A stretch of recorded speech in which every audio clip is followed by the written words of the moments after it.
Hi, I'm Bob Tabor with www.learnvisualstudio.net, where I teach beginners the skills they need to get their first software development job building Windows and web apps at the world's best companies as quickly as possible. So I want to continue to build on the knowledge that we've already gained from building the I Love Cupcakes app. I want to focus on some slightly more advanced ideas so that we can create an even more advanced app. So in this lesson, we're going to discuss the technique that's required to save a text file to the phone storage and then open that text file and read out the contents. And there are probably several different ways to do this, reading and writing to the file system of the phone. For example, if I were working with binary data, like an image file, for example, we would probably go about this completely differently. But for our purposes, we want to merely save application data. So in our case, representations of an object graph. And what we want to do is basically take a in-memory object graph. So we created a bunch of instances of a given class. We have them in a collection. We want to serialize those into some format that we can then save to disk. So, for example, if it were a contact management app, it would store the names, the addresses, the phone numbers, the email addresses, and so on for our acquaintances, friends, or business partners. And then the next time, whenever we need to look up their contact information, we can just search for their name or the company that they work for. So we need to figure out how to take that object graph as we create new instances of a contact and then persist those somehow to disk. To do this, we're going to need to serialize the data. So serialization is the process of representing an object graph that's in the computer's memory or the phone's memory into a stream, a memory stream that then can be written to the file system in a file to disk or whatever you have. And yet keep each instance of the given object in memory distinct from all the others. So it keeps all of its states, like its property values for a given object, as well as its relationship to other objects in the object graph intact. So the content of the stream is really based on which class in the phone API that you choose to perform the serialization. There's a couple of popular ones that are available for you in the phone API. In this lesson, we're going to look at the data contract serializer, which will convert our object graph into XML. And we'll also take a look at the data contract JSON serializer, which will do the same thing but put it into a JSON file format. And so these classes can also do the opposite as well, which is deserialize a stream of basically a string back into instances of a given class, back into an object graph that we can then bind to and use in our apps. So once we've serialized a stream of objects, we can then persist it to storage. Now on the phone, each app has a designated area where data for the app should be written and read from, and that's called the local folder. The local folder is the root folder for your app's data store. So you use this folder to persist the data from your app onto the phone so that it can be recalled later on. In addition to general data storage, there are also some subfolders that should be used for specific scenarios. There's a couple of good articles on MSDN that will explain this in greater detail. Let me pull this into view here. And so the first one is actually this one here. This quick start working with files and folders in the Windows Phone 8. And I realize this is for the previous version, but most of these concepts are still true. They haven't released at the time of recording this, the updated version of it, but it should get you close to where you need to go, okay? And I found this quick start to be very helpful when I was first trying to understand how the phone stores application data in other media. And then there's this other web page as well, Data for Windows Phone, which I found pretty useful. And so as you can read through the explanations here, it will pretty much say what I'm about to say, except I'm going to kind of abbreviate them. You access the local folder through a local folder object. It's actually in the namespace windows.storage.applicationdata.current.local folder. So you do something like this as you see on screen. Application data.current.local folder .openstream for read async, and then you give it the file name. And you can also So that's to read data from the file. Here's how you would write data. Application data.current.localfolder.openstream for write async. So for read async versus for write async. You give it a file name and then you tell it, you give it a creation collision option. And so these will basically open a stream that will read contents from the file or write the contents of a stream to the file respectively. As you can see, whenever you're opening a stream for writing, you have some option regarding the file name collisions. So this creation collision option enum has the following values. Open if it exists, fail if it exists, generate unique name, or replace existing. So open if exists will basically just, instead of writing the file to disk, it'll just open the existing file with that name. Fail if exists will throw an exception whenever you try to write a file that already exists with the same name on the file storage or on the local folder. Generate unique name will do just that. It'll just generate a file name for you, and then replace existing will overwrite the existing file with the same name no matter what. And that's the option that we'll choose throughout this series. All right, so there are two basic components. You need a stream to read a file into, or a stream with the data that you want to write to the file. So a stream is the in-memory representation of a file. Then you have the phone API methods that operate the physical storage of the phone. There's also one other optional part, the phone API classes and methods that perform serialization and deserialization. So what I'm going to show you will apply even if you don't need to write and read data that will ultimately be objects. You just need, you know, like a text file written like a note, okay? It would work in that case. But if you want to actually deserialize that string information you read from the file back into an object graph, you're going to need to use those phone API classes that we talked about a little bit earlier. And they will both write the object graph to the stream using a particular serialization scheme, whether XML or JSON or binary or what have you. And they perform the corollary operation of deserializing that stream from XML or JSON or binary or whatever the case might be back into a full object graph. So to demonstrate these pieces and how they work together, I want to create a simple app, a simple example, and we'll just use a blank app template, and we're going to call this storing, retrieving, serializing. Okay, and the first thing that I want to do is to start by laying out our main page.xaml's design. This 36. Pull that over. That's good enough. And I already have some code on my clipboard. I'll just paste it in. And, let's go over here. All right, so you can see that all we have is a stack panel with a little spacing here, and then two buttons and a text block which has nothing in it. We set the text wrapping equal to wrap because we're going to have a lot of text and we want it to flow down throughout the body of the entire the rest of the page here. But we have a write button and a read button, and so I'll go ahead and just go to both of those definitions, and I'll create the stub for the event handler for both of those. We'll come back to that in just a moment. The next thing I want to do is add a class. And this will represent a class that will create instances of and eventually serialize and deserialize using. And it'll be very, very simple. You've seen this particular class many a time. The car class. And I'm just going to not take the time to type all this out. I'll just paste in what I have on my clipboard here. Just a bunch of auto-implemented properties for ID, make, model, and year. Right? So far, nothing all that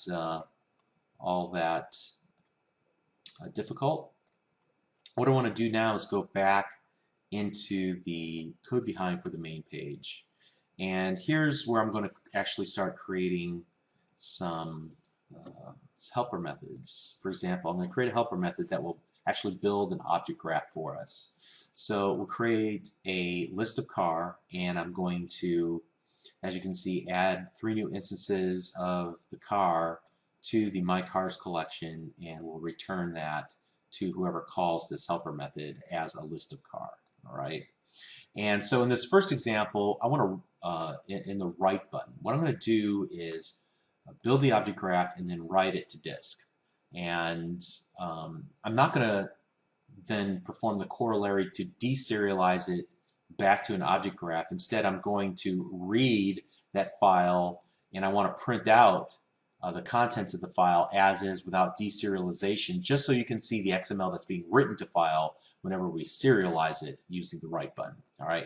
So the first thing I'm going to do here is I'm going to add a constant that will have the name of the XML file name, because I'm going to use that in multiple method blocks. All right. And then what I want to do is I'm going to create one more helper method called write async, and I'm doing this for a reason, as you'll see in just a minute.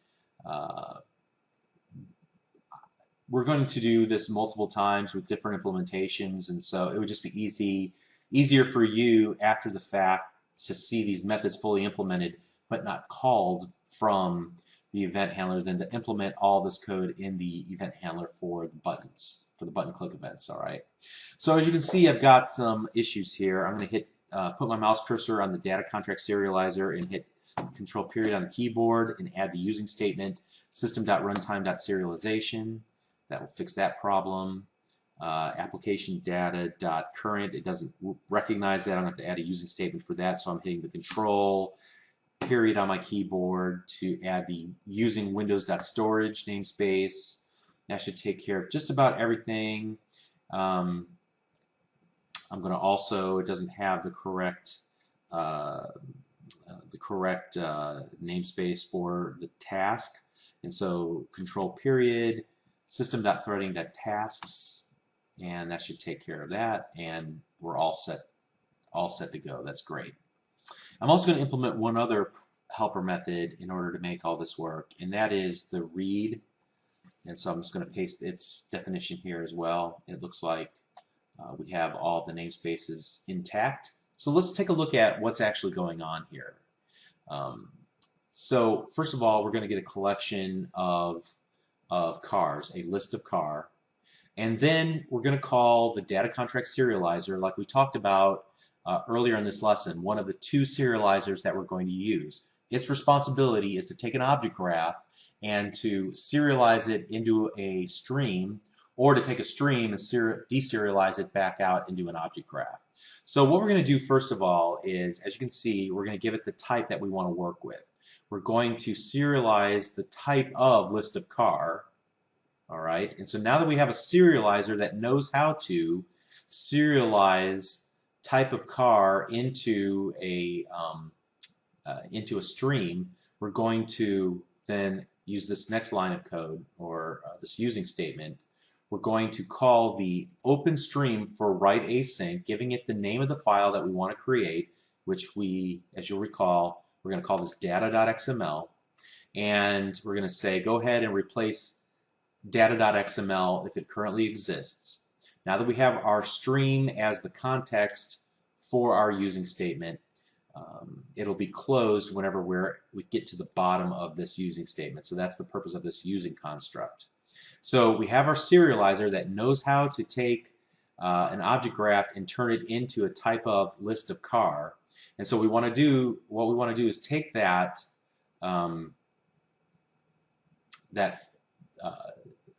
the file stream and write into it my cars. So it knows how to take my cars and serialize it into a file stream, and we're going to write that file stream into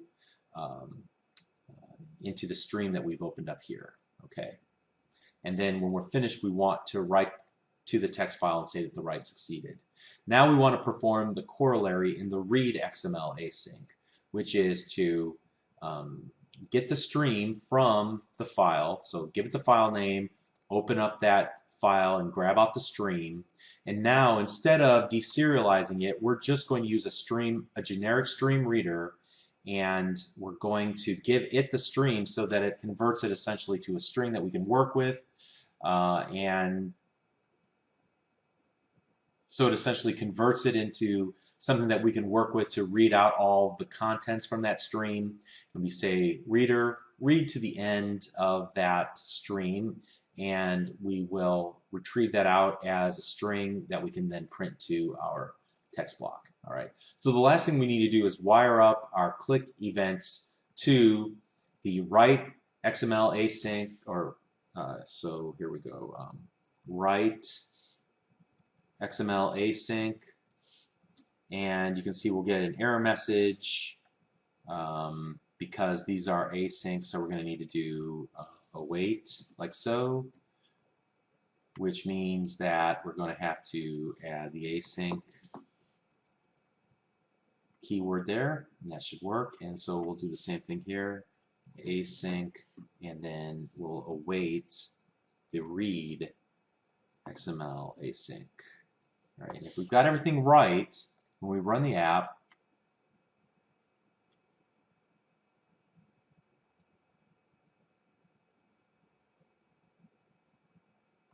first we'll write.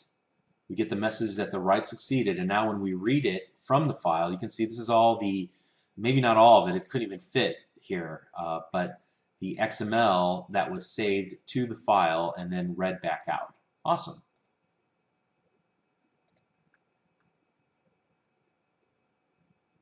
Okay, so that worked well. We were able to see the XML that was saved, that the serialized list of car that was saved to disk, and then we read it back out and printed to screen. But in this series, we're going to use JSON as our serialization format of choice. I suppose there's nothing wrong with XML other than it being a bit verbose. Like if you compare what you'll see in the XML versus the JSON version, you'll see the JSON version is much more concise. And XML's kind of gotten a bad rap through the years. There's this joke. It goes something like this. I had a problem, and to solve it, I used XML, and now I have two problems. Okay, JSON seems to be the preferred data format de jour. It's less verbose, and it is the native format for JavaScript objects, and JavaScript seems to be all the rage right now. But other than that, I see no real technical reason to prefer one over the other. Nonetheless, we're going to be using JSON from here on out. So let's create two new helper methods. In fact, we'll start by actually creating another constant because we want to use a different file name.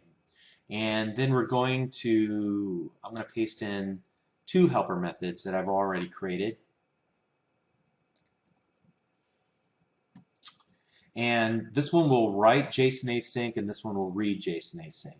Now, you'll notice that everything's good except we got to import or add a using statement for the data contract JSON serializer. So I put my mouse cursor there, hit Control period on the keyboard, and then we're going to add the using statement system runtime serialization.json, and we're all good. Now, if you were to take a moment and compare what we've done here versus what we've done here, it's almost identical, and there's only one difference, and it's the class name. Data contract serializer produces XML.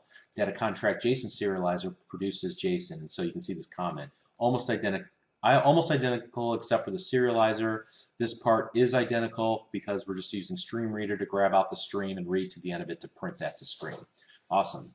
So the last thing we'll need to do is just wire up our two new methods. So we'll comment out the old ones. And this time we're going to go await read, or I'm sorry, write JSON async. And then below that, and then we will read the JSON async, like so. And assuming we didn't introduce any errors, we'll run the application and see it work. Here we're going to write our object graph to the file, hopefully in JSON format. And here we're going to read it. And now you can see the JavaScript object notation. And it's much more concise. It all fit here in our text block. Awesome.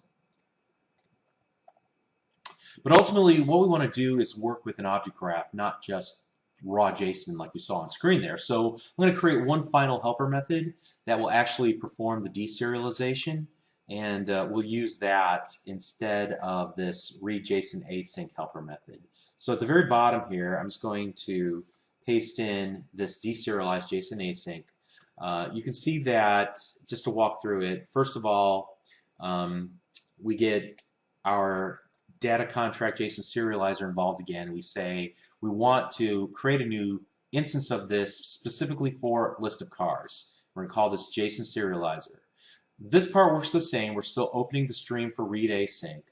But now whenever we get the stream in hand, we're going to call our JSON serializer .read object passing in the stream, and we'll cast that to a list of car. And now what we'll do, that we have our my cars collection fully populated, the object graph has been rehydrated, I guess you can say. Then we're going to just for each through each of the instances of car and my cars, print those out in some format. You know, we're able to fully reference their properties just like we would had we never serialized them in the first place, and then we'll print that text block to screen. Whoops, and I forgot one final step. We got to actually reference this guy here in our reader.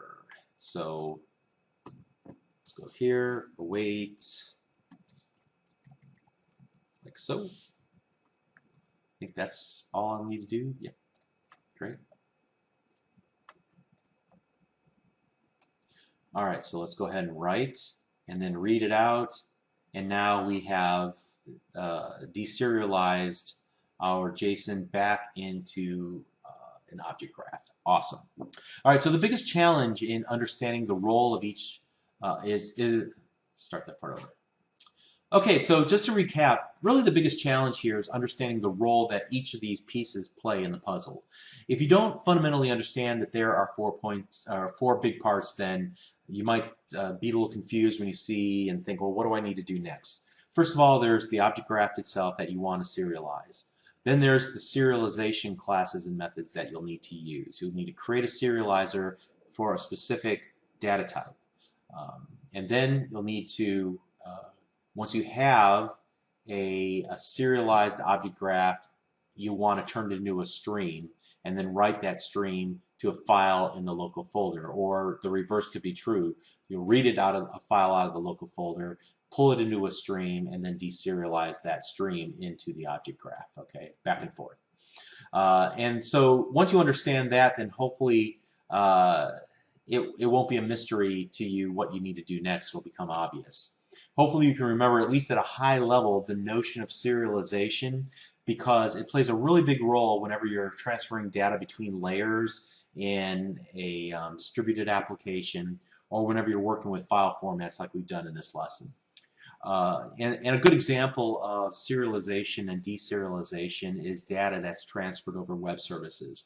A lot of that is taken care of for you kind of automatically by the plumbing that's built into the framework that you're using, but behind the scenes there is serialization that's going on your object graphs in order to get it to transfer through the wire. Okay, so that's all I have for this lesson. We'll continue on the next one. We'll see you there. Thank you.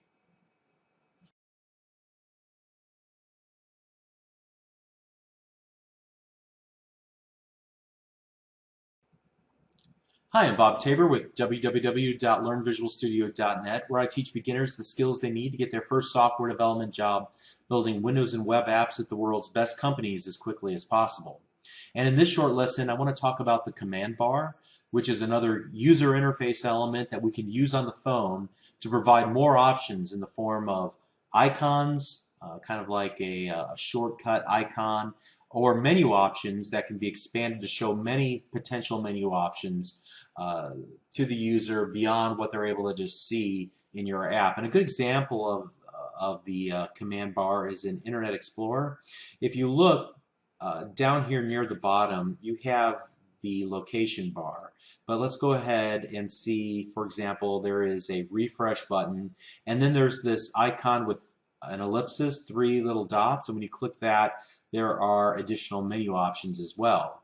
And we can add a command bar like this to our apps, and that's what I want to do in this in this video by creating a new project, and we'll just use a blank app template for now, and we'll call this command bar example. Click OK.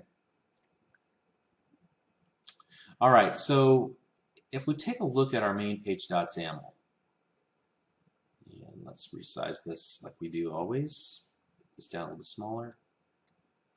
The easiest way, obviously, or one easy way, would be just to type in the XAML, but that would presuppose that we knew what XAML to type in. I think the easier way, in this particular case, to add a command bar to our app is to go to the document outline window, which we can pin down just for a moment while we're working with it. Let's get this back in the viewable area here. And what I want to do is right-click this bottom app bar and select Add Command Bar. All right, and when I do, you can see that it creates two examples for us, and then also it adds the XAML necessary to create those more importantly for us. Great. And if we take a look at the command bar, you can see that it is part of the bottom bar, which is an aspect of a given page. And we add a command bar to that bottom bar area. And we created two instances of app bar buttons, setting the icon and the label appropriately. We can obviously change any of these, and we'll talk about the icons that are built in just a moment. But what if we wanted to, for example, add a menu option?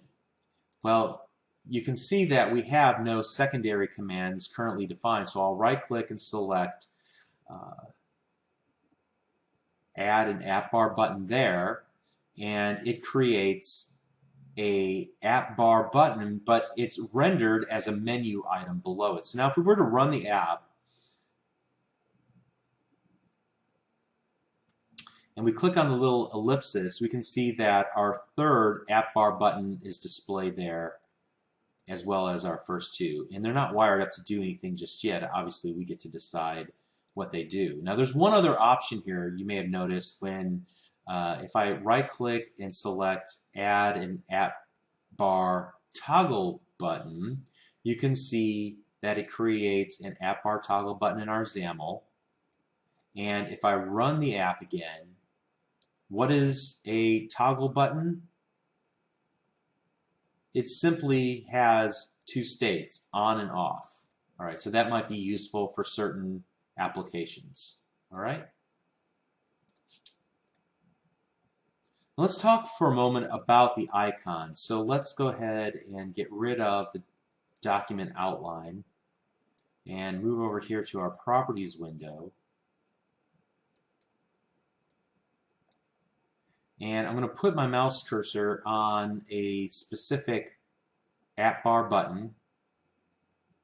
And if I expand the icon section, you can see that there are a number of options here. For example, right now we're working with a symbol icon of accept, and if I were to expand out the symbol that we're working with, there are all these different symbols that we can use. Accept, account, and @ symbol, plus, to add a friend, little human with a plus symbol. So there are just dozens of these that are available, and we could select any of them. For example, maybe a pin would be a good choice, okay? Next to it, there's also font icons. So we can change, for example, the glyph to like the letter B. All right, and so now we would have, if you look, let's zoom in here a little bit closer, maybe like 60, you can see that we now have an icon with the letter B in it, and that's a glyph icon. And there are several other icon styles that we can choose from, including our own line art and things of that nature. And that's really all there is to it, to using it. Obviously, what we would want to do at this point is to add a click, event handler, and then be able to wire that up to some event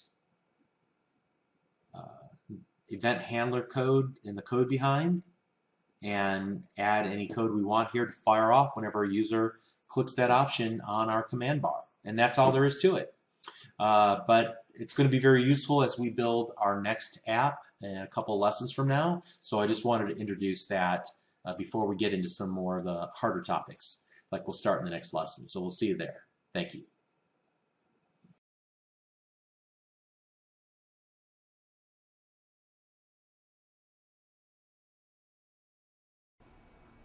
Hi, I'm Bob Tabor with www.learnvisualstudio.net, where I teach beginners the skills they need to get their first software development job building Windows and web apps at the world's best companies as quickly as possible. So we've already discussed several facets of the model view model design pattern, or MVVM. In this lesson, I want to add one more piece to the puzzle so that we can employ MVVM in our upcoming project where we work together on an entire exercise. So if you'll recall, MVVM provides a clean separation of concerns between the data model and the view, and it does this through the use of a view model class, which is responsible for publishing methods that return collections and instances of classes that are defined in our data model, and returns them to the view so that the view can bind to it and the user can see that data on their phone screen. So that covers the display of data. What if, for example, we want to not only bind data in our view, but we also want to bind the click event of a button to a method that's defined on our data model? Well, commands allow us to do that. And at this point, it's easier to really show you what I mean rather than to explain the theory about how this all works. And without a concrete example, it's going to be difficult to kind of get my point across. So what I'm going to do is create a new project, and we're going to call this Binding to Commands. This little app that I'm going to build it might be used to like check in cars at a car rental company. So customers come to the airport, they drop off their rental, and then there's a car rental employee, and she's using her smartphone, and she can see a list of cars that are scheduled to be returned today. And next to the description of each car, there's a little button that allows her to click it and say, this one successfully checked in, this one successfully checked in. And then once they've checked in, we want to return back the time of day that they've checked in, just so a little visual feedback that certain cars have been checked in and certain ones haven't. Okay, so what I'm about to do is far from a complete example, but it will allow us to see a simple example of commands in action. So the very first thing that I want to do here, I've got things all discombobulated. Let's right click on the project, and I want to add a new class called the car class. And I'm just going to paste in the implementation of the car class. You can see that I'm just using auto-implemented properties for an ID, make, model, and the checked-in date time. And so ideally we would store this checked-in date time as a real date time instead of a string, but I want to do this because I want to format the time that it was checked in nicely. And as you'll learn in the next lesson, we could create a value converter for the purpose of formatting the date nicely while keeping the value as a date time, but I didn't want to do that for this example. We'll talk about that later. All right, so the next thing that I want to do is create a car data source, and again, its job will be to create instances of the car class and return those to our view so that it can bind to our data model. And so what I'm going to need to do is add a using statement for the observable collection. So I'm going to hit Control period on my keyboard in order to add the using system.collections.object model to this file. All right. And you can see that in addition to a private field called cars, which is of type observable collection of car, we're also implementing a static method called getCars, which will create 3 instances of the car class, populate their various properties, and then return it as an observable collection of car. All right, so that's a good start. Continuing to set up this example, I'm going to go to the main page.xaml, and actually I'm going to go to the main page.xaml.cs, and here I'm going to create a private field and a public getter which will become my data source for the cars. And as you can see here, it's kind of not formatted nicely. Let me go ahead and add a using statement for system collections object model to get observable collection all squared away. Very nice.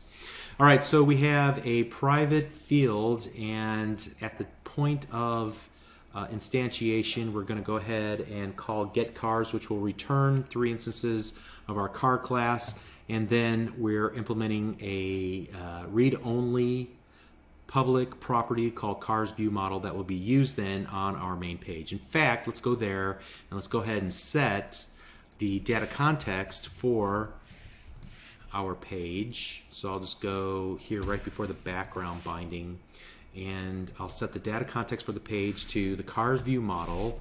And where will you find it? It'll be, its relative source will be itself. Okay? All right, so far so good. And then the final thing that I want to do is actually implement a list view, and each item, each list view item will be defined in the data template as a stack panel, and the stack panel will have, let me move some things over here. We'll have a text block for the make and the model, and then a button next to that with the words check in, and then finally a text block that will ultimately show whenever the time when a given user checks in a car that has been returned to the car rental facility. All right. So at this point, the application should work. We should be able to bind to it and see data on screen, but it will do nothing meaningful just yet. This was all set up to this point. All right, so here we go. Olds, Cutlass, GeoPrism, Ford Pinto, and then the buttons do absolutely nothing, and we're going to remedy that next. So what we want to do is go back to the car class, and ultimately what we want to create is a property of car that our main page.xaml can bind to, that whenever the user clicks the button, it will fire off that method, that command, so that we can change the checked in date time and kind of change its state for that instance of car. Now, in order to make this happen, we've got to set up some infrastructure, and we'll come back to the car class, but before we do that, we're going to have to create a class that represents the check-in button click event. All right, so what we'll do is create a class called, so public class check-in button click, and it is going to implement the iCommand interface. I'm going to hit Control period to add the using system.windows.input namespace. And then I'm going to hit Control period one more time in order to implement the iCommand interface like so. And you can see by doing that, it really does 3 things. First of all, it implements this can execute method that returns a bool, true or false. We'll come back to that in a moment. It implements an event, can execute changed. So whenever we make a change to whether or not the given command can be executed for this particular instance of the car, we'll want to raise this event to let anything binding to it know that its state may have changed. And then finally, the execute method. What will happen whenever somebody clicks the button that's bound to this check-in button command? Okay, and so first of all, I need to answer the question: can this command be executed? And here I could write logic to decide whether or not this command can be executed based on the current state of a given car object, whether it's already been checked in, you wouldn't want to allow it a second time, and so on. Ultimately, I'm going to return a bool, either true or false, and in this case, I'm just going to hard code it to always return true. If you are interested in learning more about kind of the nuances of this can execute and the can execute change method, I would point you to this article on MSDN called Commanding Overview. It was written for WPF, but it's still true for any XAML-based presentation technology like we're using here with the phone API. And so it talks more about the can execute and can execute change. In this case, I'm not going to implement that logic. I'm going to say you can always execute this command. All right, so that's number one. The big thing that we need to do, though, is decide what happens whenever somebody clicks the button. And here, I'll actually have to do some of the hard work for my class. Now, before I get to that, I want to come back up here. Now that we've created this check-in button click command, I want to implement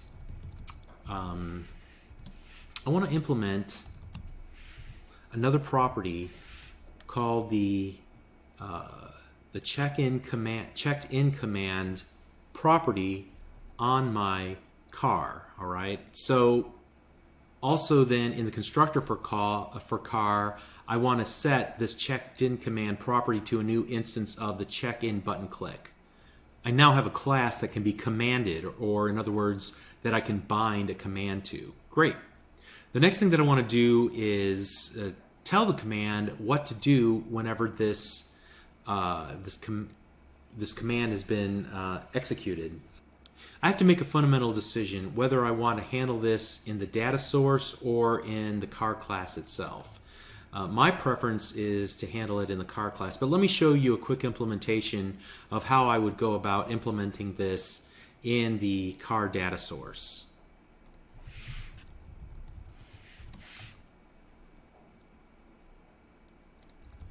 So here I would create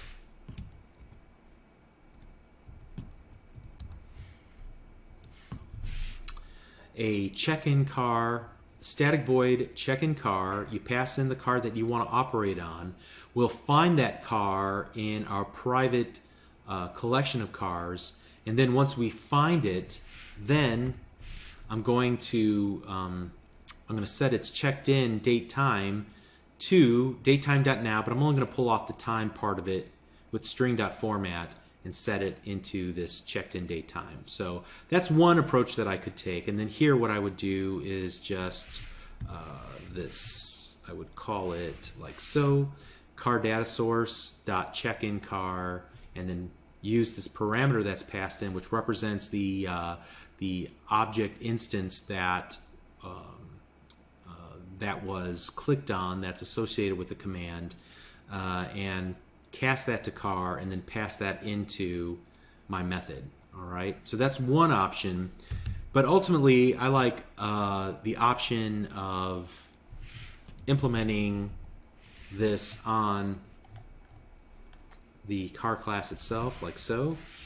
So here I've created check-in car as a public property of the car class, and so now I can just say this particular instance of car, set its checked-in date time to datetime.now, just pluck off the time with string.format and set that property.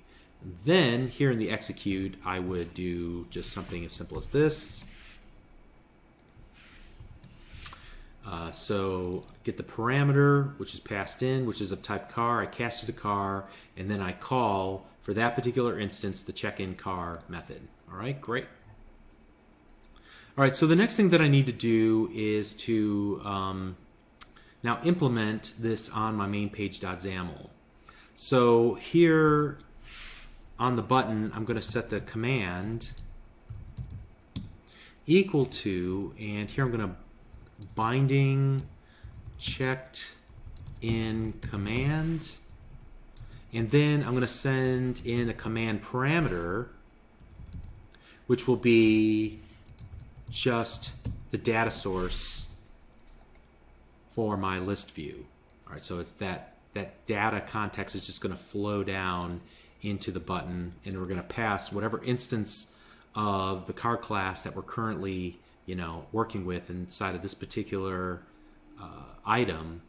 Go ahead and pass it in as the command parameter, and that's what comes through here and why we can cast it back to car and then call, the checked in car method for a given instance and know and have some confidence that it will change, the right checked in date time for the right instance of car. All right. Now, unfortunately, whenever I run the app, I'm not going to get the results that I was hoping for visually. There's no real way to know that we've actually checked in a car, but I assure you, behind the scenes, it's working. In order for that to really to work correctly, in order to update the user interface that our data model has changed, we're going to have to implement the interface that allows a given class to tell a view that, hey, I changed, and so you need to update yourself. Do you remember what that is? Well, we're going to have to do something like this. We're going to have to implement the notify property changed, and then I'm going to hit the command period to add the system.component model namespace, and then hit control period one more time to implement the notify property changed interface. And so it implements the event handler, but we have one more job to do here, and that is to actually implement this notify property changed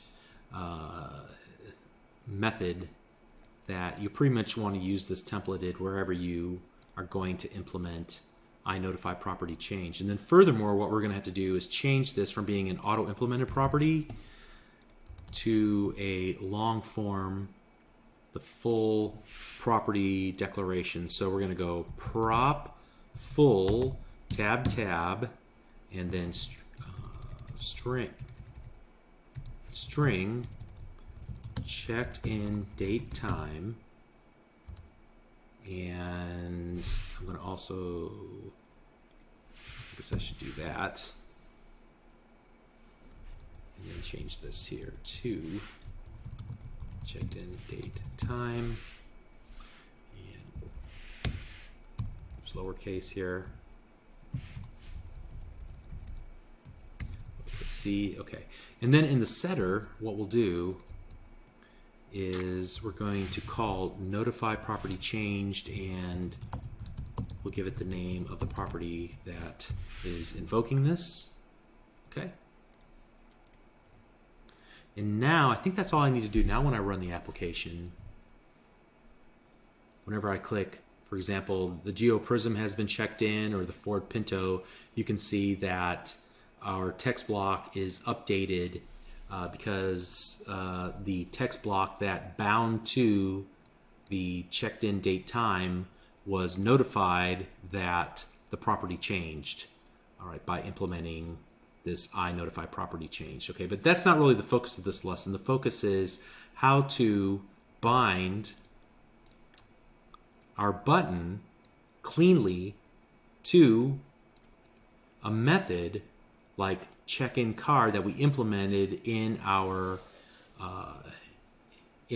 data model class, like so, through the use of this check-in button click that implements command. All right? So the beauty of a command is that it keeps the separation of concerns intact while allowing you to handle events that are triggered on the user interface that affect an instance of your view model. So we talked about the implementation of command.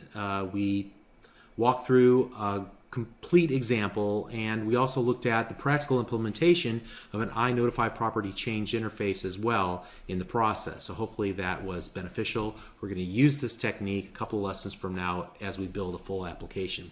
And so we're getting closer to that. We'll see you in the next lesson. Thank you.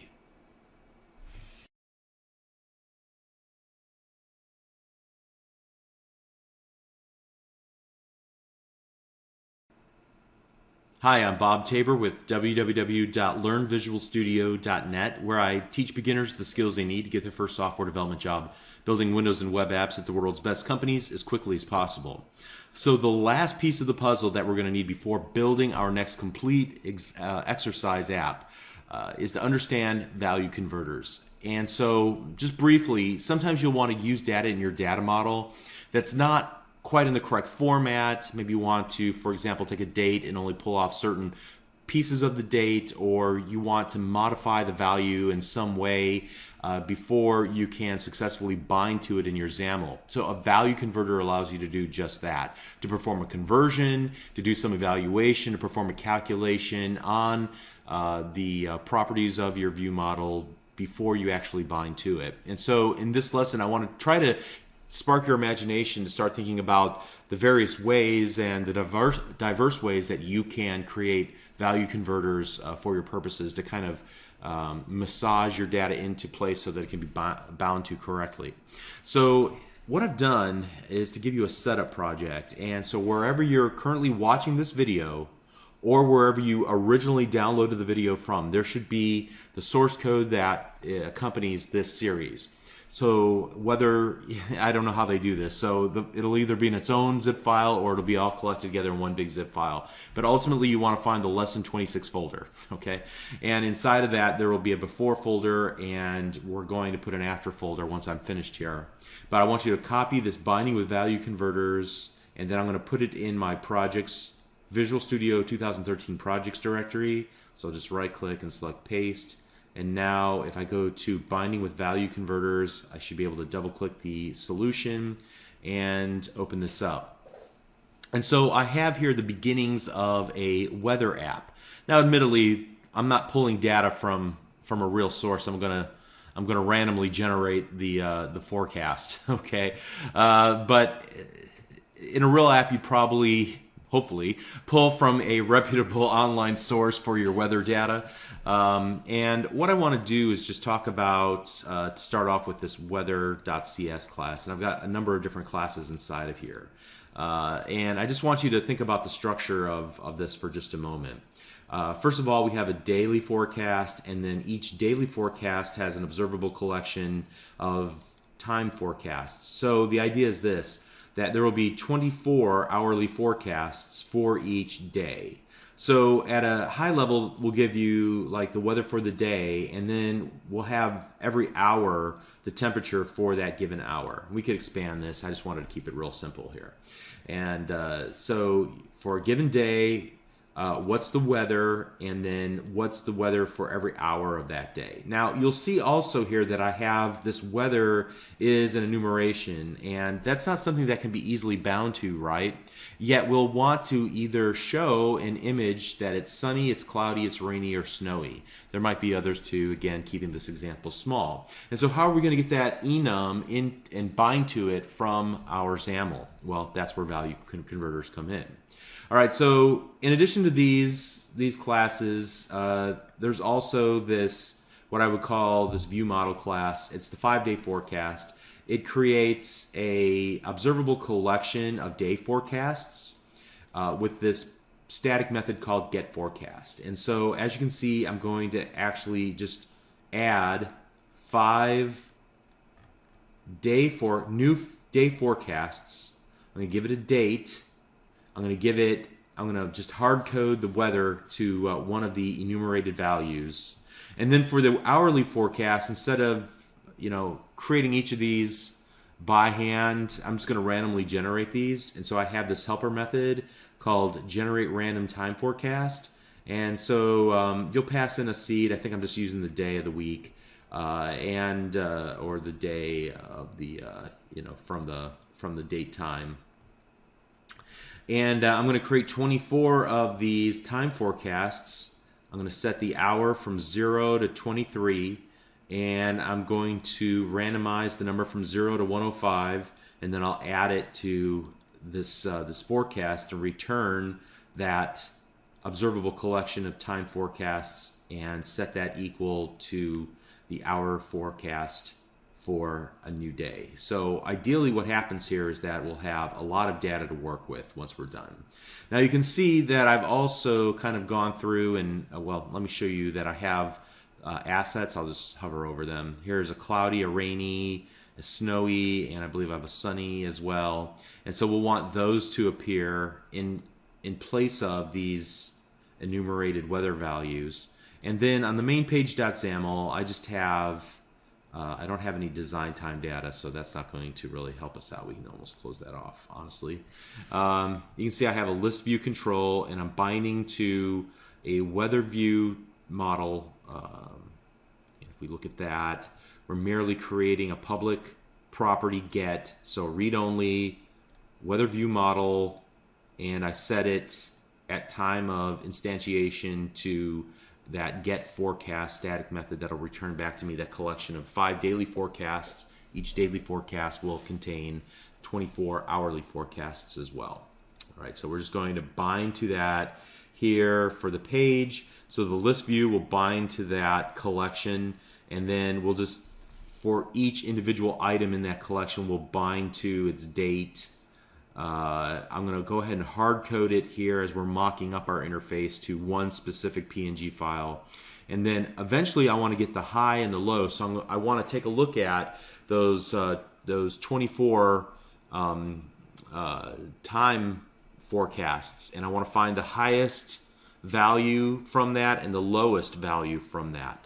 And so hopefully this will allow us to create 4 different value converters and to kind of show you how different these can all be, from something relatively simple where we're just formatting the date. As you'll see here when we run the app, the date's not going to be quite in the right format. It's going to have like the midnight, AM, PM, and that's not something that I want. I want it to look different.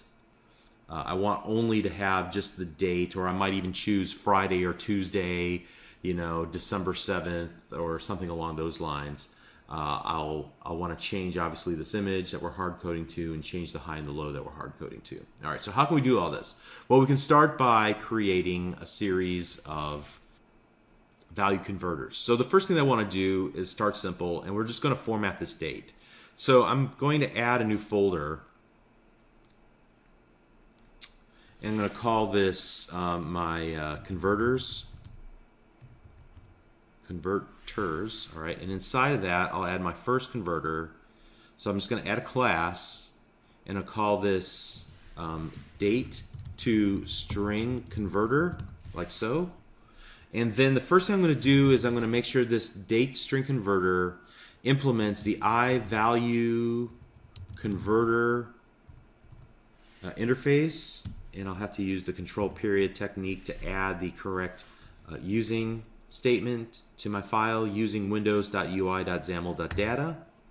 All right, so now I have it, but I'm going to use the control period on my keyboard one more time to actually implement that interface. And you can see that it creates for me 2 public methods.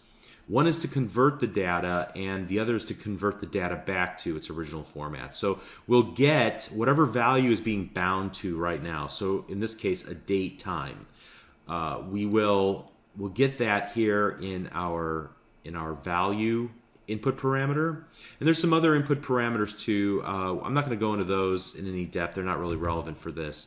But if we were to do two-way binding, I would want to actually implement this convert back. But since we're not doing any two-way binding, I'm not going to demonstrate this. This would be if you're going to allow somebody to edit the date in a text box. We want to take that string and convert it back to a date time. Not going to do it here for this example. Okay, so all I really need to do here is just to, for example, I'm going to get this value that they're giving me in the input parameter. I'm going to convert that to what I know the data type really is. It's a date time. And so I'm going to grab that off as datetime date equals datetime value. Great. And now what I want to return is an object. So I can return anything here that can be bound to by my XAML. Strings can be bound to easily, so that's probably the format that I'll choose most of the time here to convert to. So I'm going to go string.format, and I'll take in a date, and I'm going to want to format it. Unfortunately, you know, string.format has all those different conversion expressions or formatting expressions, I guess you can say. So, for example, I could just grab off the date, and I'll need to return that.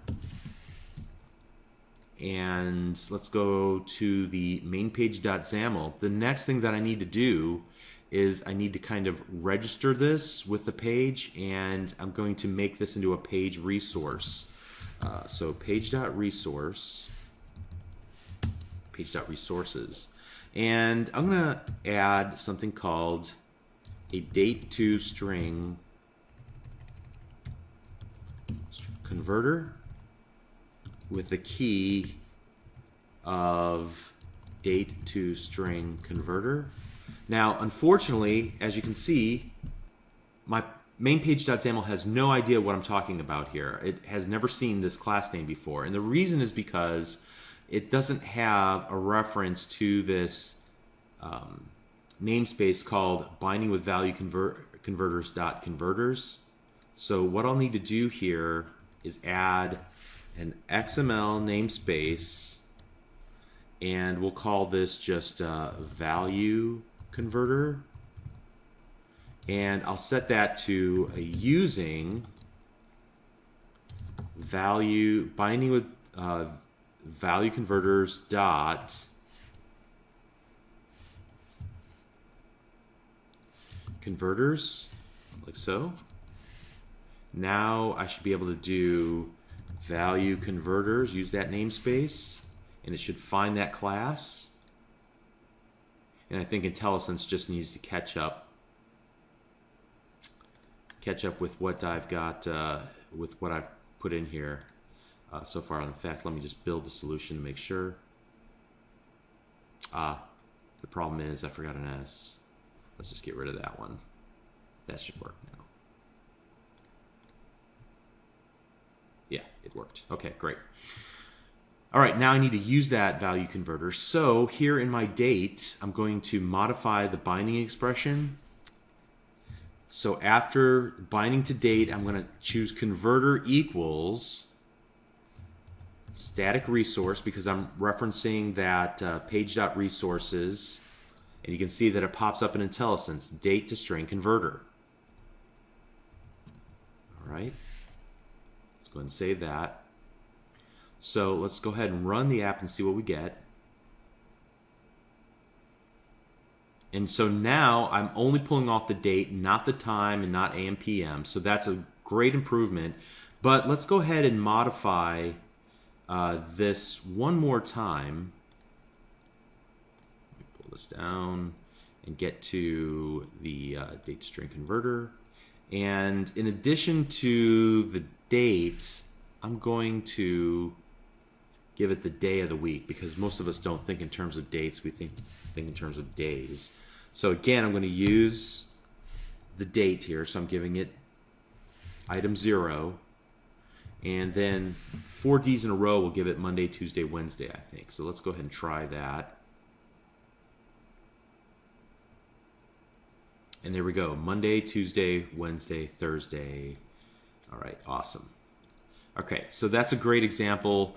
Now the next thing I want to do is actually change the source of my image depending on the enumerated value called weather from my weather enumerations. So how will I do that? Well, I'm going to create another value converter. I'm going to call this one weather enum to image path converter. Kind of a mouthful there, but I'm going to right click, select add new class, and we'll just paste in weather enum to image path converter. So you can kind of see the format that this takes. What's the original data type that I'm binding to, the word to, and what I intend to do with this. So I'm going to use it as an image path, or I might convert it to a data type. I could just maybe call it string, but I really want it to indicate and remind myself of what I'm intending to do with this conversion. I'm going to use it as an image path. And then finally, again, another convention to use the word converter at the end. Okay, click add. And I'm going to go ahead once again and implement iValue converter. Hit Control period on the keyboard, add the using statement, Windows UI XAML data, and then Control period on the keyboard one more time to implement the iValue converter interface. I'm going to comment out the not implemented exception, and this time I'm just going to paste in the implementation really quick here, and you can see it's very simple. these value converters, once you get that part finished, where you've implemented the interface and where you've kind of wired up your page resources, you've added your namespace, you remember what the convention here is with the name of the class that you're wanting to use, and then this key that you can reference then in the converter portion of the binding expression. Once you get all that kind of figured out and in place, everything else gets easy from that point on. You can keep just churning these out. So here again, we're going to take value, which comes in as an object, but we're going to cast it to an enumeration of type weather. And then we're just going to do a switch on the weather, and if it's sunny or cloudy or rainy or snowy, we'll return a given path. Okay, and I think we can probably just get rid of that. Change it like so. All right, very good. So let's go back to the main page.xaml. In this case, we'll do almost the exact same thing here. We're just going to get rid of the source, and we'll bind to binding weather, and then we'll do converter, but I forgot we had not set up the converter. So let's get up here, and I'm just going to copy and paste this and call this weather enum to image path converter, and I'll use that as the key so I don't confuse myself. Should find that, and then I should be able to do a static resource and then that name, weather enum to image path converter. I had one too many of those in there. Okay, see if I can build it. Yep. And now when we run the app, all right, so you can see that I've used each of the icons at least once in my forecast. All right, and I see now that I've only got 4 dates. I wanted a 5-day forecast there. All right, but at any rate, a rainy, cloudy, sunny, and then snowy, an odd mix. The last thing that I want to do is now I'm going to, again, show you how diverse you can make these value converters. I'm going to next look for a high value, so I'm going to pass in, let's go to the weather, I'm going to pass in or bind to this hourly forecast. In the converter, I'm going to look for the high value, so that'll be one of my value converters. And then in this observable collection of time forecasts for each day, I'm going to look for the lowest value. So that'll create the high and the low for each day. All right, great. So I'm going to create 2 more classes here. Let's do this in quick order. Just kind of know where I'm going with this. And the next one I'll do is class, like so. Very good. Okay. And for the high converter, I'm just going to go ahead and paste in the code. Okay, so here again, we're just going to grab the value and then cast it to an observable collection of time forecast.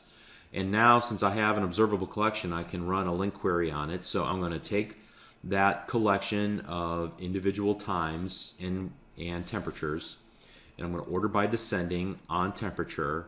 I'm going to grab just the first one and then grab off the temperature, which will give me the high, and I'll just do the reverse for the low. All right, same thing. Go ahead and do that. All right, instead of order by descending, I'm just going to order by temperature. So that should put it from the lowest to the highest. Grab off the first one and grab the temperature. Great. So I guess I'll need to add that as well. Make sure that works. Okay, and then back in the main page.xaml, just realized I've got more room to work with here. We'll want to add those 2 value converters to the mix. And so make this one, I have it on my, and we'll call this one high.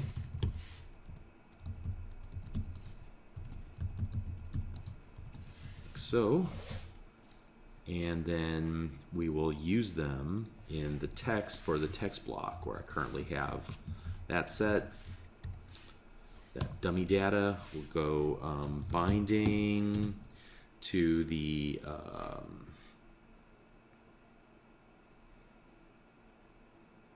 what was the name of my property again? It is hourly forecast. So binding to hourly forecast, and we're going to use a converter, and we'll do static resource, and then the hourly collection to daily high converter. We'll do the same thing with the low. In fact, let me just grab this. It's almost identical.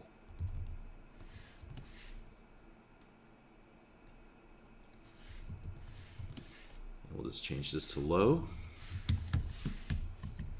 All right, let me build it. All right, and let's run it now. All right, so you can see there's some variance in these temperatures: 100 high, 2 low, 101 and 2 low, 100 high, 1 low, 103 and 6 low. But you know, the temperatures don't matter as much as the notion of how we were able to create these very diverse value converters. All right, so value converters allow us to shape and mold the data that we're binding to in our view model into the format that we need in order to correctly bind it in our view. So you can merely format the data item or change it completely, as you've seen I did here in some cases. And we're going to use this technique as we build a complete example in the next lesson. That'll be exciting. We'll see you there. Thank you.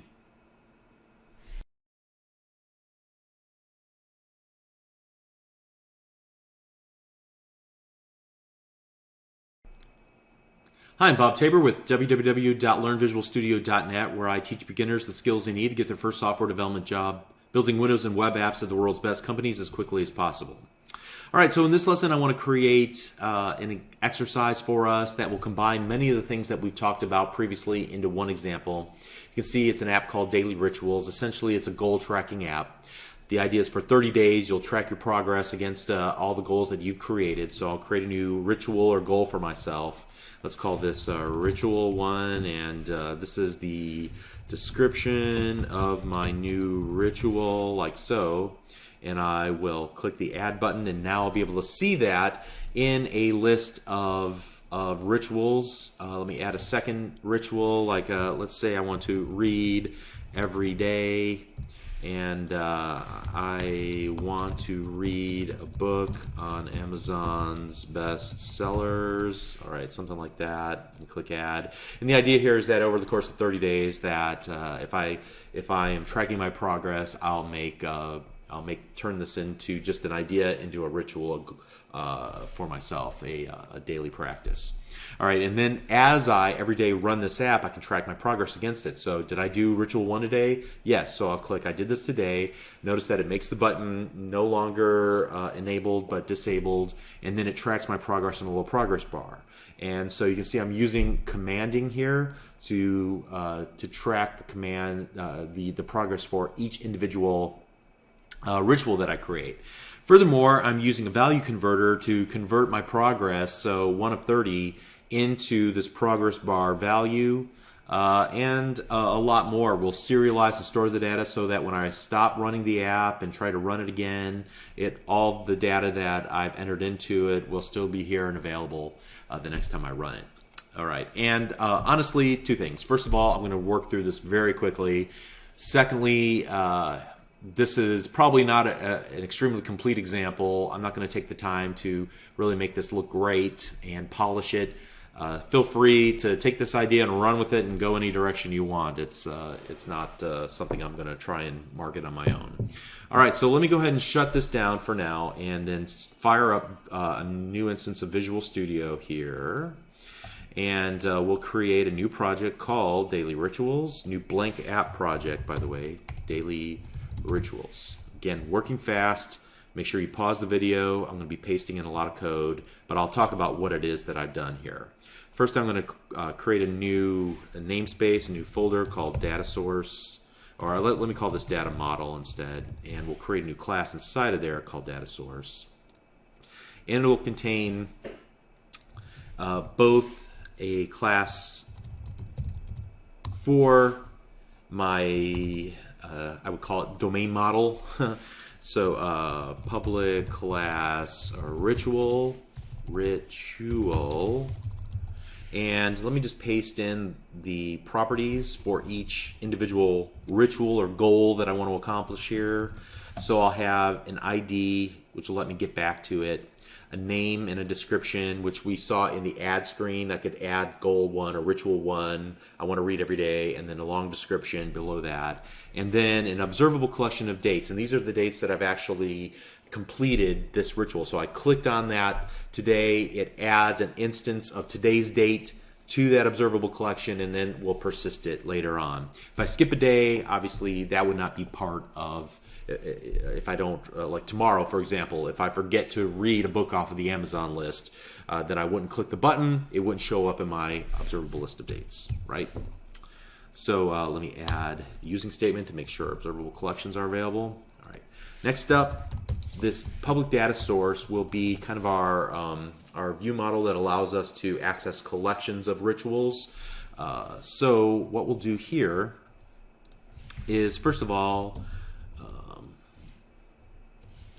going to add in a private member called rituals that we'll manage privately, and we'll create, we'll set that to a new instance of observable collection in our constructor. Okay, so I'm going to need to do a couple of things. I'm going to need to get a list of rituals so that I can bind to it. I'll need to retrieve rituals from disk, assuming that I have some saved there. I'll need to allow the add page to add a new ritual to the collection and then persist that to disk. Any changes that I make, like whenever I click one of those buttons, I'll need to persist those to disk as well. So I'm going to need several different methods here in this data source that help me manage both persisting to disk, retrieving from disk, and then adding to collection, updating an item in the collection of rituals, right? So a lot of work just to be done there. So the first thing that I'm going to do is add a couple of helper methods. So I want to use an idea that we learned about whenever we were looking at the templated code. For example, to ensure that data has been loaded. And if it has been loaded, then we don't need to get the data. But if it has not been loaded, then we will go ahead and call this other helper method called get ritual data async, and this will pull it or attempt to pull data from a JSON file. Now, what's the name of that JSON file? Let me go ahead and create a constant because I'm going to be using this in more than one place, and I don't want to spell it wrong and then have that be an issue for me. So I'm going to create a constant name file name just called rituals.json that'll be managed in my personal area. All right, I'm going to need to add some using statements here for the data contract JSON serializer. So put my mouse cursor on that that class name and add a using system runtime serialization.json. You can also see that application data does not exist currently as a using statement. So I'll add the windows.storage namespace for application data. This will create a problem for me as well. So whenever I'm trying to get to a file and read it in as a stream, there's this open stream for read async method. However, it's difficult to figure this out, but you need to add a using system.io, and I'm just going to add that manually because this relies on system.io. So let's go ahead up here to the top, paste that in as well. That should satisfy that. So let me walk through what this does. Again, here, if we already have rituals in memory, don't need to run this method anymore. Otherwise, let's go ahead and create a serializer, a JSON serializer for my observable collection of ritual. Okay. Now that I have a serializer available, all I need is to grab data from disk. So that's what this line of code does. It's going to say, okay, here's the file name. Let me move this over a little bit. Here's the file name, rituals.json. Let me open it up so that I can read it into a stream. So That's what I'm calling here, this open stream for read async, give it the file name, and now I have a memory stream.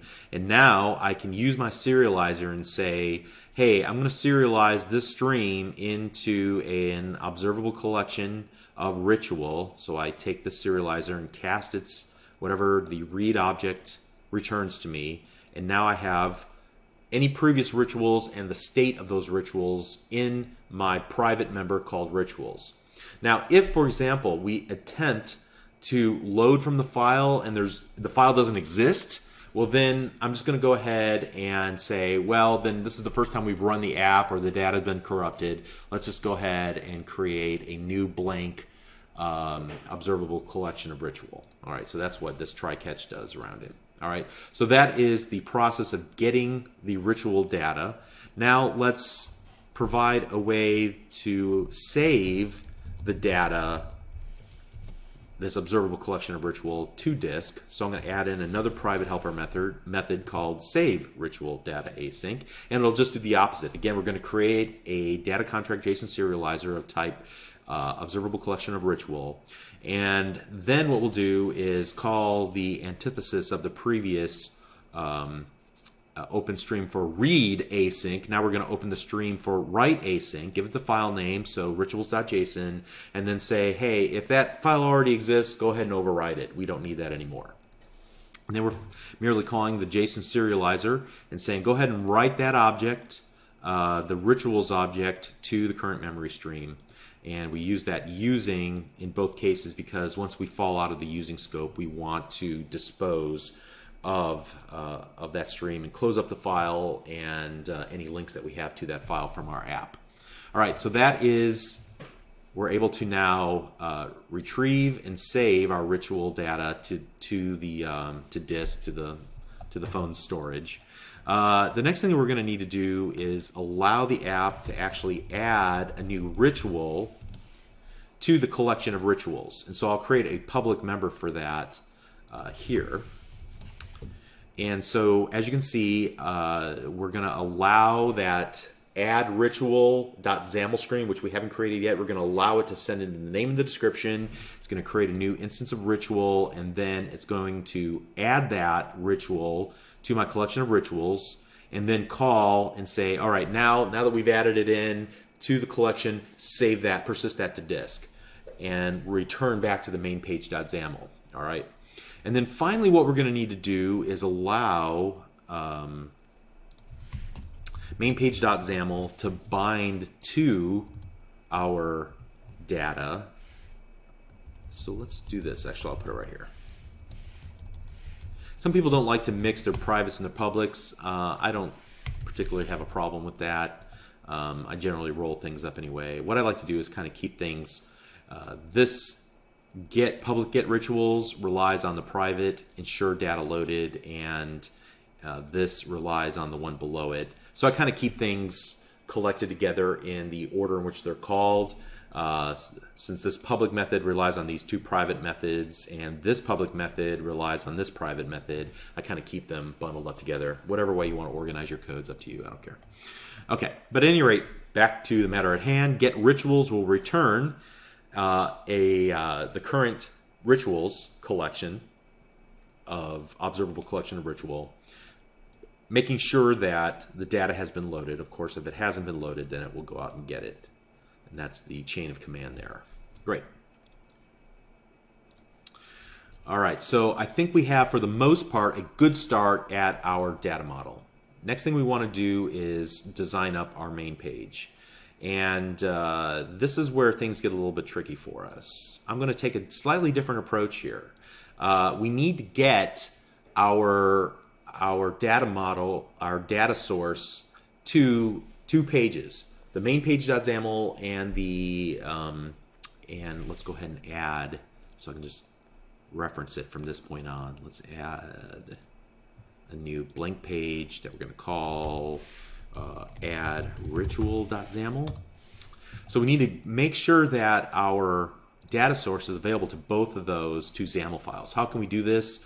Well, if you recall, one of the responsibilities, or one of the things we can do with the app class, is add any properties to it that make it scoped for the entire application. And so what I'll do is simply this. Here, I'll create a public static data source object.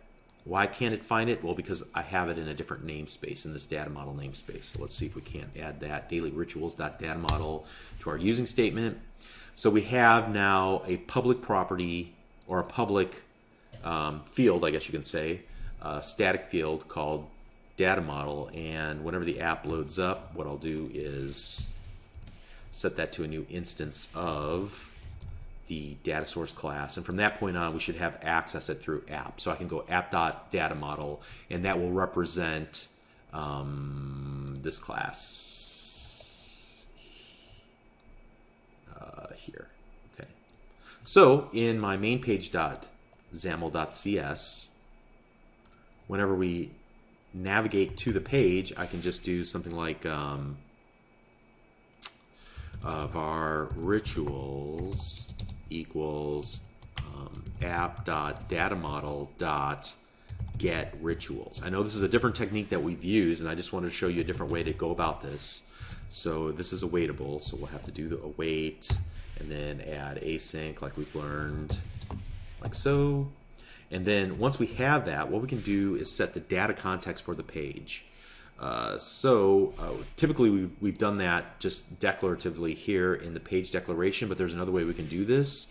Since this represents the current page, I can set the data context just in C# code, doing it like this, and then set it equal to rituals, like so. All right, now we have the same effect as if we had set the data source property in the page. Great. So once we have that, what we need to do is work with our grid here, and I'm going to create some row definitions to start off with, like so. And I will put the name of the app and so forth here. All right, and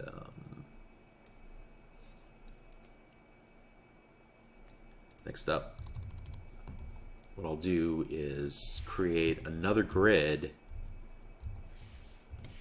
that will actually sit inside of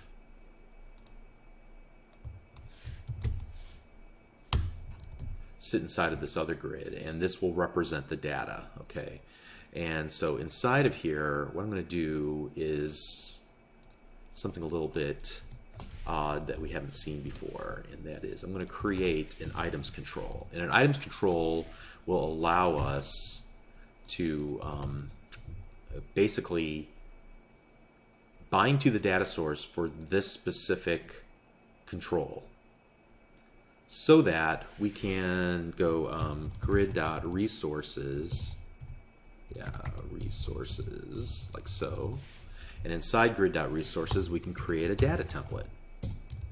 And inside that data template, so for every item inside of items control, so everything we're binding to right now, and we're just binding to the page's context, right? Because we set this data context equals our data source. Inside of here, I can, for example, bind to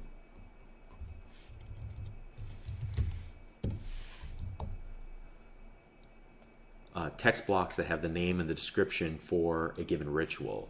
So let me give this data template a name to resolve this issue I have here. So x name equals data template, like so. Now it should all look good. All right, so here again, items control says we want one data template for every item that we're binding to. We're binding to whatever the page is binding to, the page's data context. So that'll be a collection of rituals. Each ritual will list out its name and its description. We'll add some more stuff here in just a moment. Well, let's go ahead and, for example, add a button. So inside of this stack panel, let me add another stack panel. And I'm going to add, I'm not even sure I really needed to do this. In fact, let me go ahead and get rid of that. I'm going to add a button. And we're going to call this completed button. And I'll just put the content to I did this today. And we'll set some other things on it eventually, but we'll just stop it right there. And let me do one more thing. There's a lot of setup here before we can even make this actually work. I need to add a command bar so that I can get to that add ritual page. And I think one of the ways I can go about this, I'm just going to put my cursor in the page. And you can see here that in the past we went to the document outline, remember to add a command bar. But there's another way to do this. I can just go over here to the properties. Make sure your mouse cursor is in the definition for page. And you can click New. And it created a command bar. You see it put it here at the top.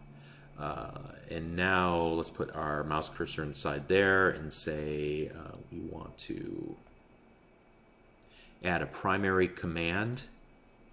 So I clicked on the primary command collection there and select I want to add an app bar button, and we'll set the label equal to add ritual. And I'm going to set the icon to just a plus or add, I guess. Yeah, add would be good. Okay.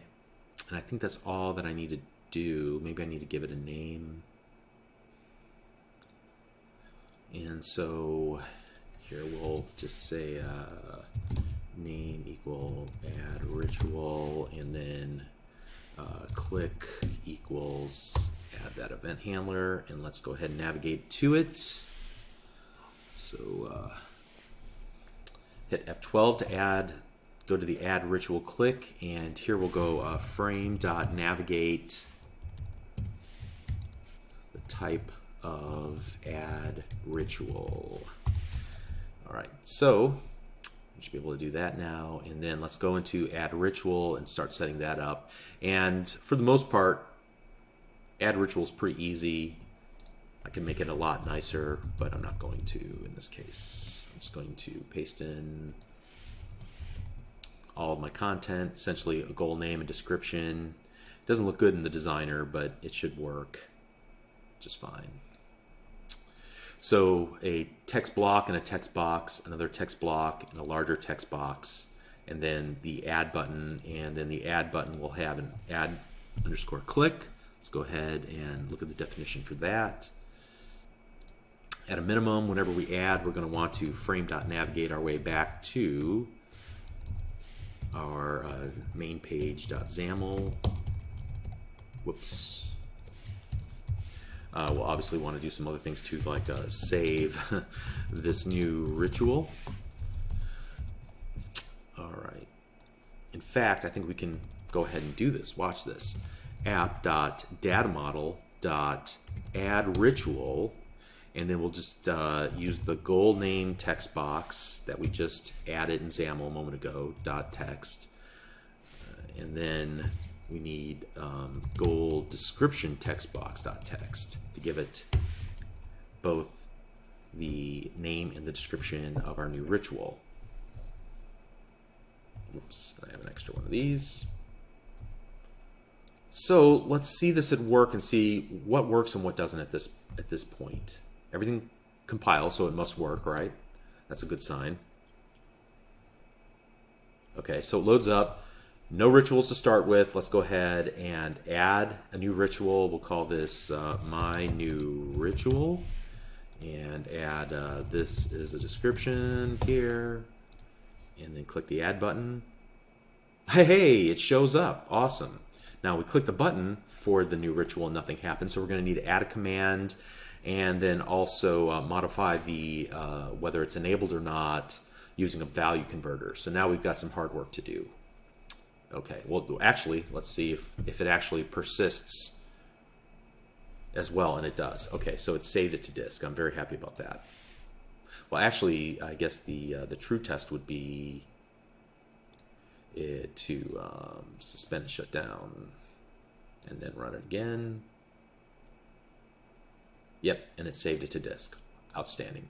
Okay, so the next big thing we need to do is to add the command for this. And so I'm going to add a new folder called commands. Keep everything organized here. And I'm going to create a new command. So a new class called completed button click.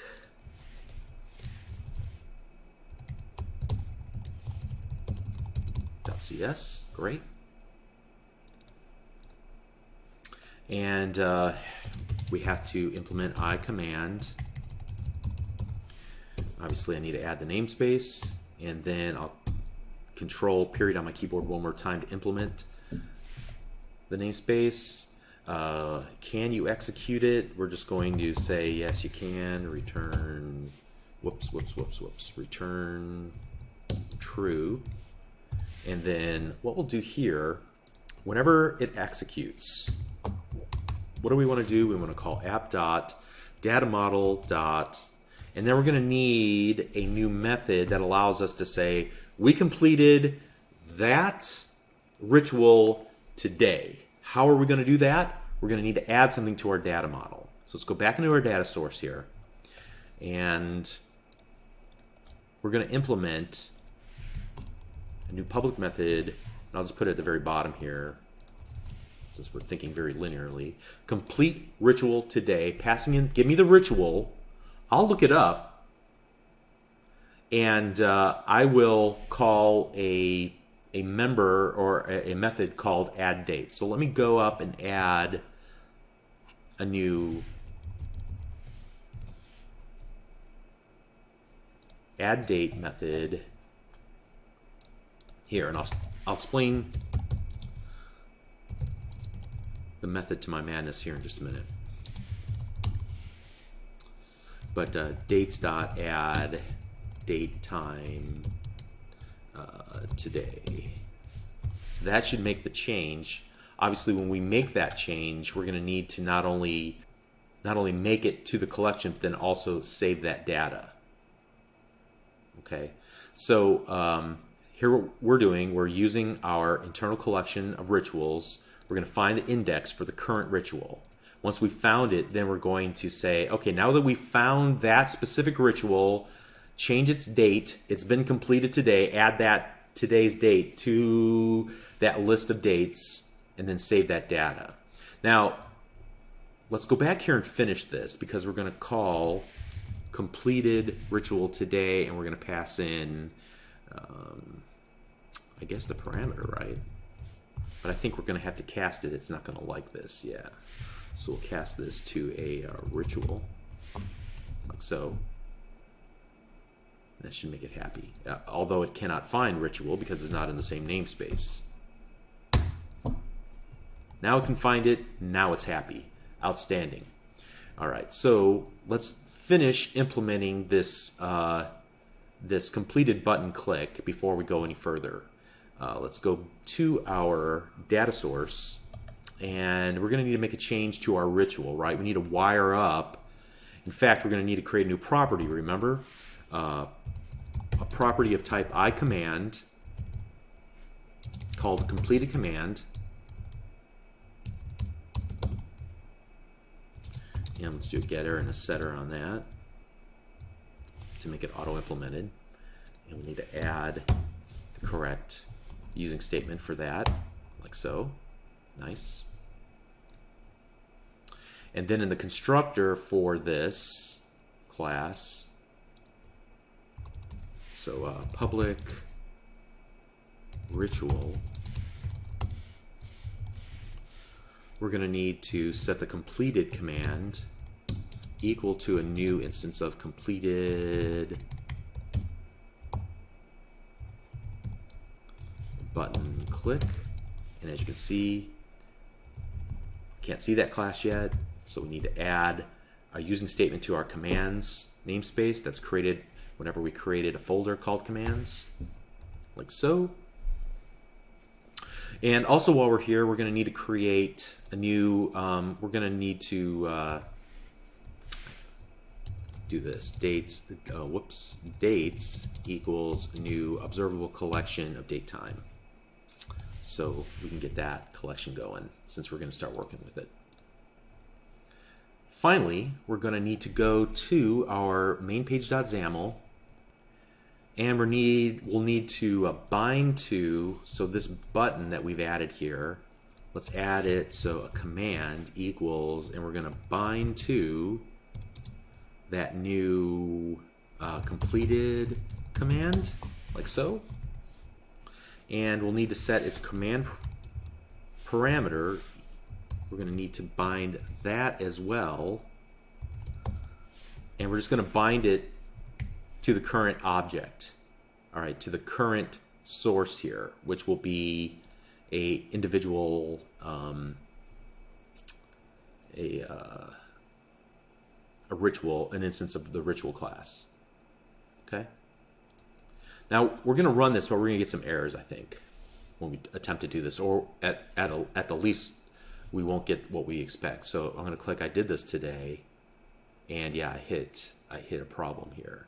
And the problem is that there is it can't be serial. This completed button click property cannot be serialized to disk, right? So this is an actual property now, but the JSON serializer says, well, what do you want me to do with this? I don't know how to persist this to the disk.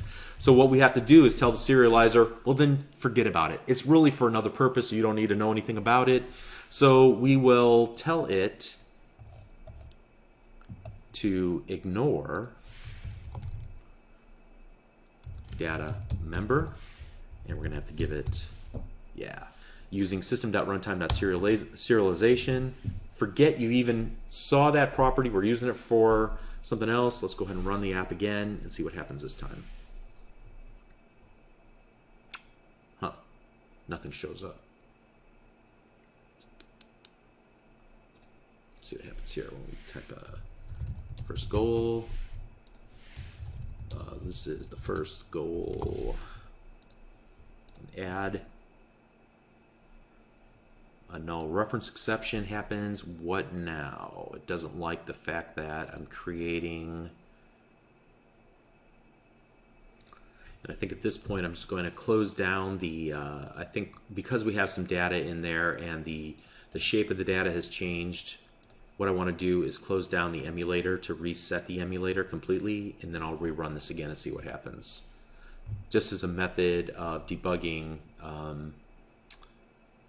this big change. It was working, but nothing we added to it should have stopped it from loading in the previous one. So let's go ahead and try this again. We're going to add first ritual, and this is the description of first ritual. Click add. Okay, so I believe that was just it.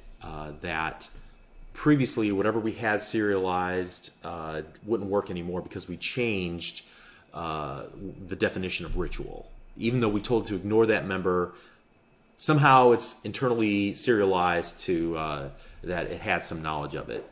All right, so I did this today. I click it, nothing happens. And so when that happens, what does that tell you? Well, we changed the underlying data, but the data doesn't notify anything that binds to it that changes happened. So what we'll want to do is implement the iNotifyChanged property on our ritual. So let's go back to our data source at the very top. The ritual will now need to implement iNotifyChanged. Oh, iNotifyPropertyChanged, sorry. And add that using statement. And then let's go ahead and implement the iNotifyPropertyChanged. That just adds this. We'll want to add that little boilerplate code that we always add whenever we're implementing iNotifyPropertyChanged.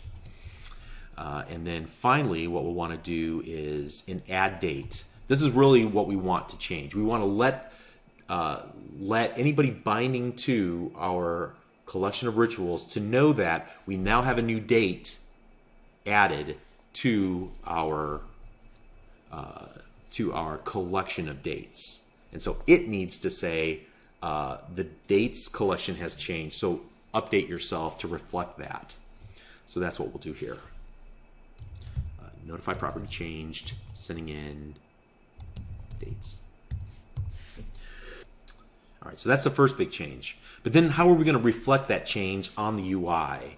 And so in order to make something meaningful happen whenever we make that change, let's go into our main page.xaml and let's take a look at what we have so far. What we want to do is set the is enabled equal to false whenever today's date has been already clicked. The ritual for today has already been clicked once. How are we going to figure that out? Well, remember what we learned in the previous lesson about value converters. I think a converter will work here just fine. For now, I'll just set is enabled equals false. And then I'm going to add another folder. And this time it's going to be called value converters. Value converters. And then inside here, I'm going to add a new class. And I'm going to call this the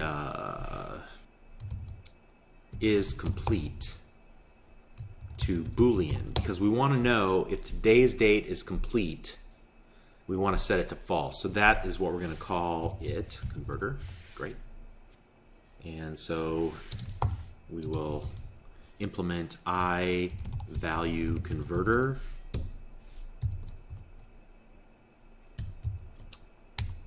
Like so. And what we'll do is, we know what's being passed in. We're going to pass in that collection of dates. And when we pass in that collection of dates, we're going to determine whether today is in that collection or not. So this is what we're going to do. Let me implement that. Like so. All right, so dates comes in as value. We're going to cast it to an observable collection of date time. Now we have it. Does dates contain datetime.today? If it does contain today, then we want to return the value false because we're using this with the is enabled property of the button. So we want it to be, if it doesn't contain today, we want it to be enabled. If it does contain today, we don't want that button to be enabled. All right, so that's what we're going to do there. That should be everything we need to do there, but we're going to need to add our value converter, and this is always a little bit of an effort here, right? Because we got to go to page.resources, like so, and oh yeah, that's right. We're going to need to add a namespace, XML namespace, value converter equal using, using daily rules dot value converters, like so, and then we're going to want to add a value converter is Boolean to complete converter and give it the key of is complete to Boolean converter, like so. That should work. That should work. Why are you giving me a little problem here? I think let's just build it and see if we can make that go away. And it does go away. Great. So now we should be able to come down here and bind to dates. And whoops, why are you not letting me bind to the dates, my friend? And then converter equals static resource is complete to Boolean converter. I think that's going to work. I think it's going to work. I think it's going to work.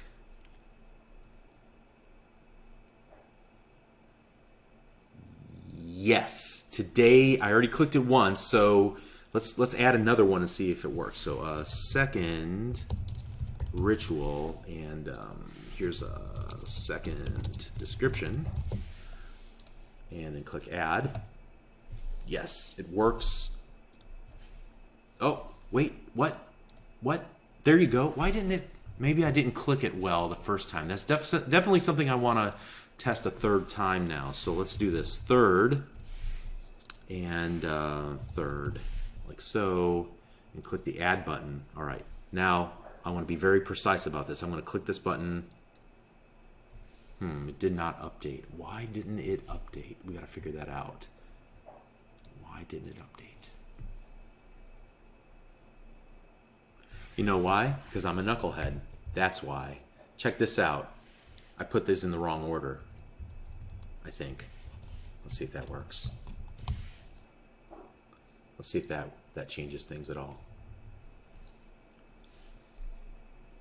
See, I think it did change something because we launched it and that button is no longer enabled. So let's go with fourth, and then let's try fourth here and click add. All right, and I'm gonna need I'm gonna need a scroll viewer as well on this, and it works this time. It was just the sequence of events was wrong. All right, but that was a good error to encounter. Now, while I'm thinking about that, I need a scroll viewer here. In fact, can I just put a scroll viewer around this, or is that gonna let me do it? I always get confused about scroll viewers, exactly what I can wrap up in a scroll viewer and what I can't. That should work. Let's try this again. That did not work at all. I think what I need to do is put it one more level, like here instead.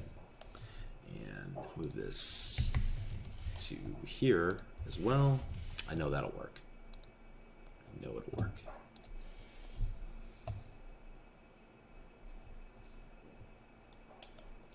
Come on, there you go. Yeah, that works. All right, there's only one last thing to do, and that's to implement that that progress bar across the bottom. So let's put the progress bar right there. We're in the home stretch now. Progress bar. And we'll have to set the value. Let's set it equal to 1 just for playing around. And the maximum we'll set to 30 because, again, we want this to work for 30 days. And the minimum we'll set to 0. All right, but ultimately we're going to want to change that based on how many days are currently in the dates collection. And so I'm going to need to add another value converter class called completed dates to integers. How many dates have been completed? So completed dates to integer converter, like so. And we're going to implement iValue converter. Enter, and then yes, and then inside of that, this is simple. Once we add the using statements, we're going to get dates again in our value, and then I just want to count. That's all I need. I just want to return the count. Once I have the count, let's go back to our main page.xaml. We're going to need to add another value converter, so let's do that real quick here. And this time this is going to be the, what would I call this? Completed dates to integer converter. Completed dates to integer converter. Integer. And then we should be able to name that as the key. And let's build it. Get rid of that blue squiggly. I hate blue squigglies when I know they shouldn't be there. Finally, this is the final step. I think this is going to work. We're going to bind to dates again, and bind to dates again, I said. Bind to dates. Stop it, IntelliSense. Converter equals static resource completed dates. I love when it works like that. Look at that. Completed dates to integer converter. Now watch. I think it's going to work.